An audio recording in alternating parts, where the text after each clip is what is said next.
আবার মেয়েদের কয়েকটি হারাম নাম আমাদের সমাজে খুব প্রচলিত। ইসলাম এই নামগুলোকে হারাম করেছে, অথচ এই নামগুলো আমরা খুব আগ্রহ করে রাখার চেষ্টা করি। এই নামগুলো যদি থাকে তাহলে আজকে চেঞ্জ করে ফেলবেন, কারণ ইসলাম হারাম করেছে। এর মধ্যে প্রথম নম্বর রয়েছে রিয়া। রিয়া মানে হলো লোক দেখানো। এই রিয়া যদি কোনো মানুষের ইবাদতের মধ্যে থাকে, ওটা ইবাদতই নষ্ট হয়ে যায়। রিয়া শব্দের আরেকটি অর্থ হলো অহংকার, অহনিকা।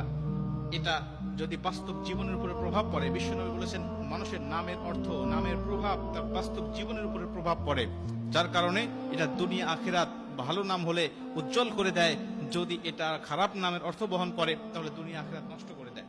এই জন্য অর্থবোধক নাম আমাদের রাখতে হবে, রিয়া নাম এটা রাখা যাবে না। দ্বিতীয় নম্বর হলো আসিফা। আসিফা নামের অর্থ হলো সে আফসোসকারী নারী। আফসোসকারী নারী বা হতাশাময় নারী। আফসোসকারী এই অর্থ যদি তার বাস্তব জীবনের উপর প্রভাব পড়ে, সারা জীবন তার আফসোস করতে যাবে, হতাশাময় জীবন তার কাটবে। এই জন্য আসিফা নামটা এটা রাখা যাবে না। 3 নম্বর যে নামটি রয়েছে সেটা হলো মান্তাসা। এটা বর্তমান সময়ে খুব জনপ্রিয় একটি নাম, মানুষেরা খুব আগ্রহ করে রাখে।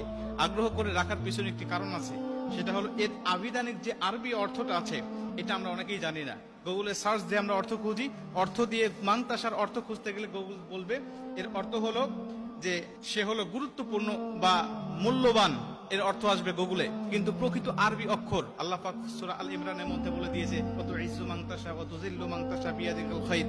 এর আবিধানিক আরবি অর্থ হলো, এর অর্থ হলো যে তুমি যা ইচ্ছা তাই করো, তুমি যা ইচ্ছা তাই করো। আল্লাহ পাক বলেন আমি যাকে ইচ্ছা সম্মান দান করি, যাকে ইচ্ছা আমি আল্লাহ পাক ইচ্ছা দিয়ে দান করি। এজন্য আল্লাহ পাক বলছে কত ইজ্জু মান্তাসা ওয়া তুযিল্লু মান্তাসা। এই মান্তাসাটা আমরা এটাকে ব্যবহার করি খুব ভাবি যে আরবি কোরআনের মধ্যে আছে নামটা, কোরআনে থাকলেই যেটা ব্যবহার করতে হবে বিষয়টা এমন নয়। কোরআনে খিনজিরের কথাও রয়েছে, এটা তো মানুষ ইচ্ছা করে এই নামগুলো রাখবে না। অতএব অর্থটা কোনটা হয় এটা আমাদের খেয়াল রাখতে হবে। 4 নম্বরে যে নামটি রাখতে আমাদের সমাজে দেখা যায় খুব, সেটা হলো মাসুমা। মাসুমা হলো চির নিষ্পাপ বা যার কোনো গুনাহ নেই, চির নিষ্পাপ। এটা কোনো মানুষ হতে পারে না, নবীরা ছাড়া একমাত্র চির নিষ্পাপ, যার কোনো গুনাহ নাই, একমাত্র নবীরা। মানুষের কম বেশি গুনাহ থাকবে। অতএব এই নামের অর্থের দিক বিবেচনা করে উলামা একরামগণ মুফাসসির মুহাদ্দিসুন বলেন যে এই নামটিও রাখা যাবে না। 5 নম্বরে যে নামটি সেটা হলো মারিদা বা মারিদা। এই মারিদা শব্দের অর্থ হলো অসুস্থ, অসুস্থ, রোগা। সে সবসময় অসুস্থ হয়েই থাকে, এরকম একটি অর্থ বহন করে। অতএব এর অর্থের প্রভাবটাও যদি মানুষের জীবনের উপরে পড়ে তাহলে সে সবসময় অসুস্থ হওয়ার সম্ভাবনাই বেশি থাকবে। নবীজি বলছে নামের অর্থ এর প্রভাব মানুষের উপরে পড়ে। 6 নম্বরে আরেকটি নাম সেটা হলো সাহেরা। সাহেরা এই নামটিও অনেকের দেখা যায়। অনেকে বলেন যে ইব্রাহিম আলাইহিস সালামের স্ত্রীর নাম ছিল সাহেরা। না, আসলে ওনার নাম ছিল সারাহ বা সারাহ, এই নামটি তার ছিলেন। অতএব সাহেরা অর্থ হলো জাদুগ্রস্ত নারী, যে জাদু করে এমন নারী।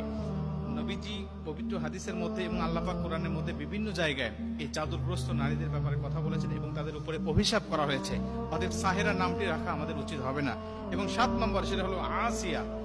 আসিয়া আর আসিয়া দুইটা নামের মধ্যে পার্থক্য আছে, একটা হলো হামজা দিয়ে, একটা আইন দিয়ে। আসিয়া শব্দের অর্থ হলো শান্তি স্থাপনাকারী নারী। সেটা হলো ফিরাউনের স্ত্রীর নাম আমরা জানি, একজন মহিষী নারী ছিলেন, এই নামটি রাখা যাবে, কোনো সমস্যা নেই। কিন্তু আসিয়া আইন দিয়ে যদি কেউ রাখতে চায় এর অর্থটা নাফরমান, নাফরমান বা অস্বীকারী। অতএব এই আসিয়া এই নামটি রাখা যাবে না। আসিয়া হামজা দিয়ে আপনি বললে কোনো সমস্যা হবে না, কিন্তু আইন দিয়ে বলা যাবে না। এই নামগুলো যদি কারোর মধ্যে থাকে এগুলো চেঞ্জ করে নিতে হবে।